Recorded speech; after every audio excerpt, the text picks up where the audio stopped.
by the Buddha for having 5 benefits. First benefit, it is conducive for good health. Second one, it is conducive for good digestion. Third one, it is supportive of having strength for doing journeys. Fourth one, not only physical journeys, but also it is conducive for having strength for spiritual strivings. And the fifth, one who is practicing walking meditation has a long, his concentration is stable for a long period of time.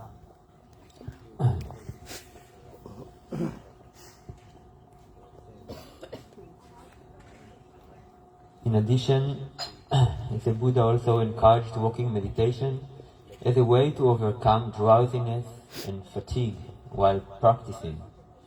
And in fact, for many people nowadays, one of the most significant and common obstacles is being tired or falling asleep while meditating, sitting. So in our tradition, it's often encouraged that if one sees that he nods while meditating, sitting, 1, 2, 3 times, he shouldn't continue with practice because this is a bad habit. So we stand up and start walking. Now yesterday, we have received some guidance about walking meditation, but there are many ways to practice walking meditation. So I would like to highlight today one way of practice which is connected with the 4 pathways to success that the Buddha taught. These pathways to success are relevant to any kind of subject in life. If one cultivates them, one can succeed because there are principles that are relevant to any kind of subject. So the first one is having a good expectation, positive expectation, a desire to practice, a desire for a certain result. So we have to bring it also to our practice of meditation in order for it to be successful. How we do it? We start the practice with a certain dedication and a reflection of the benefits of the practice. Why are we practicing? We should recollect the good results that we already got from the practice and the importance that it was received from the Buddha and the great disciples. For example, we are now in the presence of the Sangha and the senior monks. We can consider that they all praised mindfulness, alertness, and effort to preserve these qualities.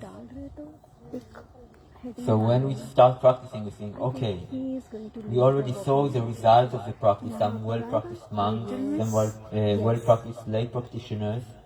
We also have our own experience of how this practice changed something in ourselves. So this effort is worth doing. And with this kind of expectation, we have, okay, there is something to gain, something wonderful to gain from this practice. So at that moment, some energy arrives. So the first factor of success is desire, which brings about the second one, energy. So after we reflected on the good results, the good reasons to practice, immediately an energy comes. We want to do something about it. So we now like to practice. So now we have a lot of energy.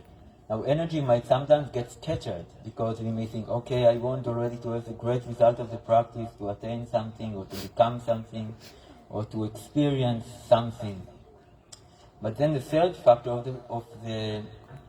of success is chitta, which is focus. So we direct and channel our energy and our positive expectation to one point which is effective, one action, one task. We have now, when we practice, simply one task. That is one step at a time, one breath at a time, each and every step when we walk, to be mindful of it as much as we can, wholeheartedly. So this is chitta. It's not just about having a lot of energy and, oh, now we are practicing, we have faith in the Buddha, so we just practice. We have to think, okay, simply if I'm mindful, there is a progress. So I do whatever I can to be mindful in that very step. Then the next step. And then the fourth one is vimamsa, which is reflection on the practice. Because sometimes there are obstacles arising and we don't know why they arose and how to tackle them. So vimamsa, we stop for a moment and reflect. We don't just continue on autopilot mode. Okay, we just practice, we just try to be mindful. Then after 10 minutes we realize that we haven't been here at all, that we fall asleep or No, we have every some time to reflect. Okay, how is my practice actually going? Am I putting the right conditions? Why does it go wrong? What was good and I should preserve? So I give a little demonstration to show how this can practically be applied. For example, we have this very nicely done walking path, which has a very good length. They are in a very nice location, open space, very calming. And they are very straight. They keep us in a simple structure, like we have simply a long, narrow line to walk and to focus on. So when we walk, as part of chitta, we don't let our eyes move all around and think what we see is this bird or that. Now we are in a practice, we have a certain task. That is, we know, reflected on the benefit of the practice, on the benefit of mindfulness, we say, until the end of this path, I will do what I can to be mindful in each and every step. For example, to make it even clear, to say whenever my foot land on the ground, I will be mindful of that until I reach the other side of the path. Now we start doing it. We know the benefit that it brings. Every mindful landing is a moment of progress in the practice. So we start. Okay, 1, we don't have to count, but 2, 3. Let's say we reach the end of the path. Now is the time to stop just for a brief reflection. Okay, I did what I could, I put the effort, I put my concentration, I didn't look here and there, thought about the past or future. Now, was I really here? Or did my mind wander all around? Did my eyes wander all around? Did I thought about the next meal or the next project or the next year? And if we realize, okay, I actually did it, I was determined enough, I managed to collect myself and be here, then out of this reflection, this vimamsa, we can appreciate it and say, okay, we did this whole 10 meters or 20 steps, whatever, we did it mindfully. So it means we now gained a bit of confidence. We know we can go this length without losing mindfulness. So, and this means we did a little bit of a progress, because for a certain time we have been mindful.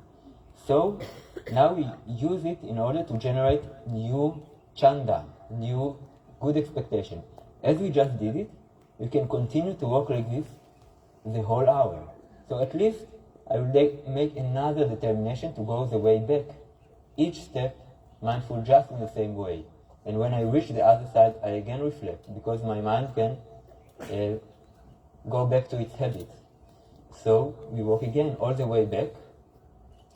1, 2, 3. And when we reach the end, we again reflect. Was I actually here in each and every step? And if we realize that actually half of the steps, at least, our mind wandered, or we were angry, or we had some desire or something, and we actually forgot to practice, then it's the time also to give us a little bit of reminder, a little bit of encouragement. Actually, I missed this time. This time was kind of a waste. But I already know that I can do it, so now I should keep what I can do. I will do again another round, as good as I can because I know that it's possible. So we do another round. Now this is very important, this encouragement and reminder, because if we don't encourage ourselves, it's very easy to get uninvolved in the practice. But if we have this, it's like having a certain coach, a certain teacher right there with us, who telling us, very good, you are doing right, keep it up, you will get the result that you wanted, this is why you're practicing. Or if we see that we lose momentum and our minds wander away, this teacher kind of call us back and say, hey, gain back your momentum, wake up, you can do it. So this is very helpful and very important. So these 4 factors, the first one is chanda. You have to fuel it up, having this. It's one thing to just have the fire in the beginning of meditation, but the second thing is actually to keep the fire alive while we are practicing. So every time we reach the end of the line, we give this reflection and we try to give us a little push, a little bit of encouragement. Otherwise, the very most common obstacle in meditation is that people lose interest or lose involvement, and after 20 minutes, the mind is just wander for 20 minutes, for half an hour, and then they realize, okay, I wasted my time, maybe next time. But if we keep up this kind of checking up, and this ability to fuel ourselves, to teach ourselves while we are practicing, we will use our time as good as we can. So, desire, good expectation, reminding ourselves the benefits, then having the energy, then focusing on a one task, that is each and every step to be mindful. And the last thing, the monks are, when we reach the end, each time give ourselves reflection and another encouragement, another chanda to do our best. So this is the instruction for today.